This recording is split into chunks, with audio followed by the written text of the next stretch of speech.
Hello, I'm Robert, a voluntary fact checker and helping if you are scared. And this is about the midterms, and if you're worried that the Republicans could turn back some of the legislation that the Democrats have achieved, such as the climate bill, or that they may legislate themselves, for instance, to make abortion illegal, neither of those is possible. It doesn't matter how well they do in the midterms. It's mathematically impossible. So this is to explain why, very quickly. First of all, any bill can only get into legislation if it's passed by the House, by the Senate, and by the President. And the President is completely separate. He can't even put a bill into the Congress himself. He's called the executive branch. And it's his job to put the law into action. And one of the things he can do is decide, I'm just not going to accept that bill. And that's not going to be added to the American Code. So if the Republicans were to legislate to either get rid of the climate bill, to remove it from the American Code, or they were to legislate to make abortion illegal, then President Biden would just say, I'm not going to add that. I'm not going to let that be added. And then that would be the end of it. There is a way that the Congress can override the presidential veto if they get 2/3 in both the House and the Senate. However, that's a very high bar, and it's mathematically impossible because the Senate only a third up for re-election every 2 years, and the Democrats have 36 seats out of 100. So there's no way that the Republicans can achieve a supermajority. So they can't pass any legislation for the next 2 years.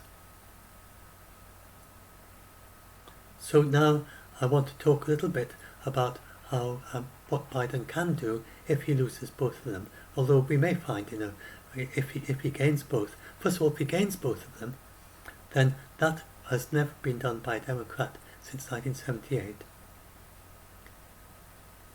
and it's never been done by a Republican since then, except once by George Bush in 2002. So that's very rare.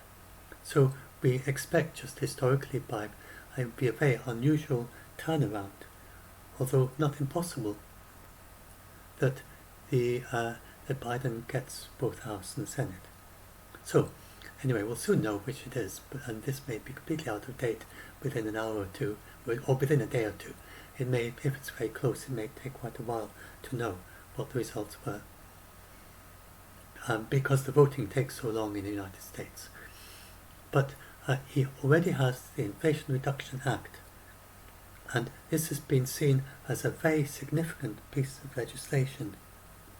He already had the infrastructure bill to build on, which also was very significant for climate change. So these are for people who are worried about climate change outside the United States. So the climate bill, it's set, for instance, it's expected that it will halve the price of solar power in the United States by 2030, which will make it half the price of the lowest cost fossil fuels by then. So it's very significant, the amount of funding that the United States can put behind it, the amount of research power as well, where it can actually place the funding in America. And then it may well lead to much better batteries and all sorts of things that will benefit the entire world. Because if you have half price solar power in the United States, then that's technology be used globally. Up to now, China has been spending double the amount that the United States does on renewables. But this bill will move it somewhat the other way.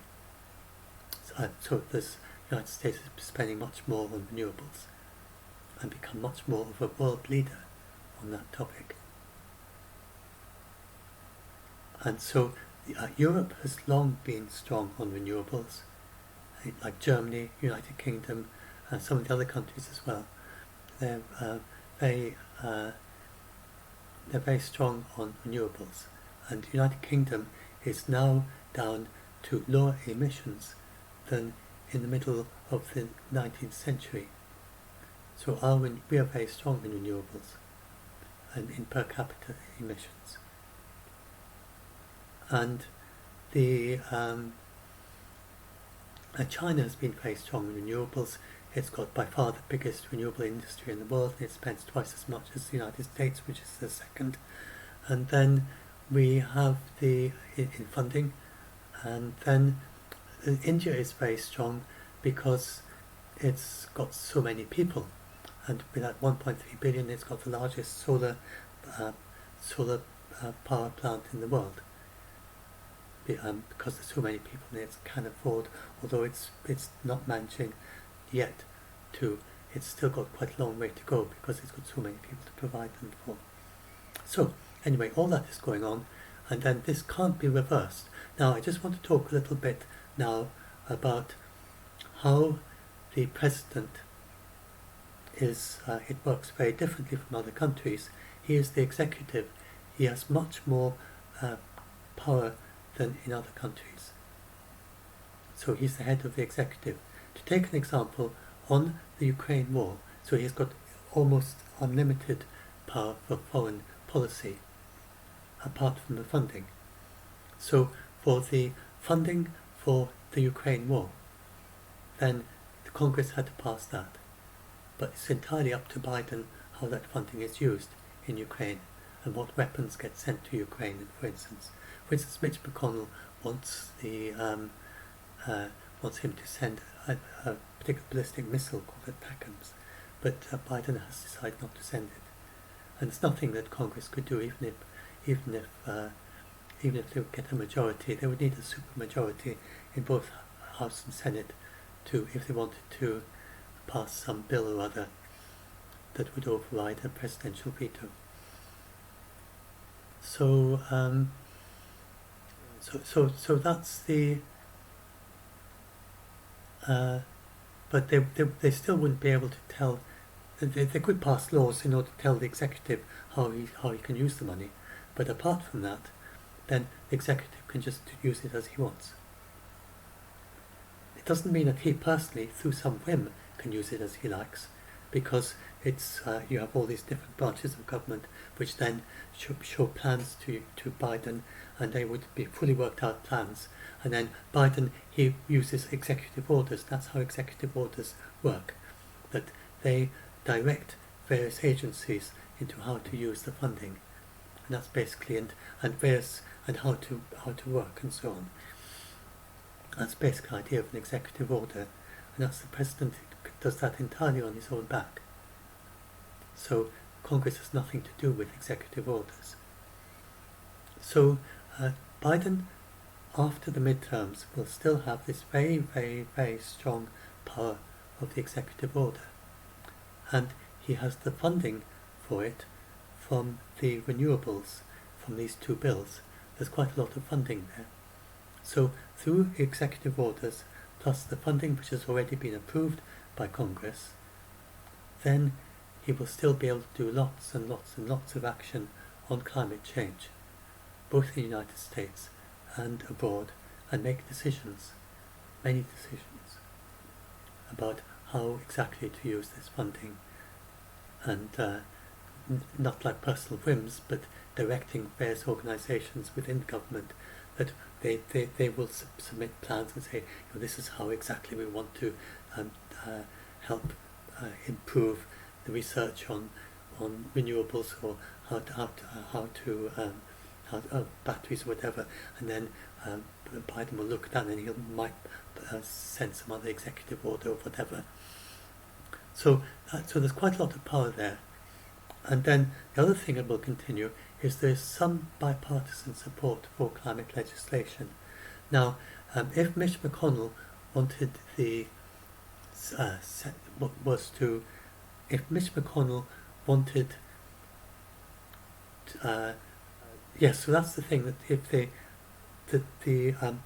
the Republicans control which bills get voted on.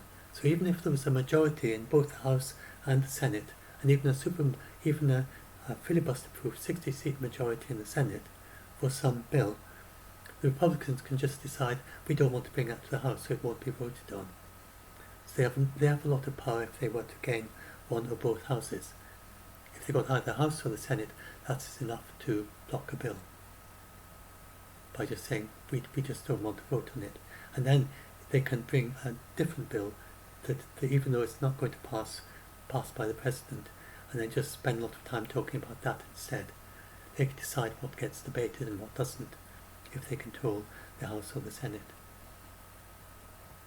But there are some things that even Mitch McConnell, who is quite against global warming, he doesn't want action on global warming, but he does agree on action on, for instance, to do with the Amazon, or to do with the parks in the United States, or to do with clean air and clean water, and there's some other things to do with agriculture. There are things that are quite closely connected to climate change that could be brought through Congress, even in a bipartisan way, and that the Republicans would allow to get debated, and then would get voted on, and then they might well pass. So there can still be some climate legislation, even with control of both the House and the Senate. And then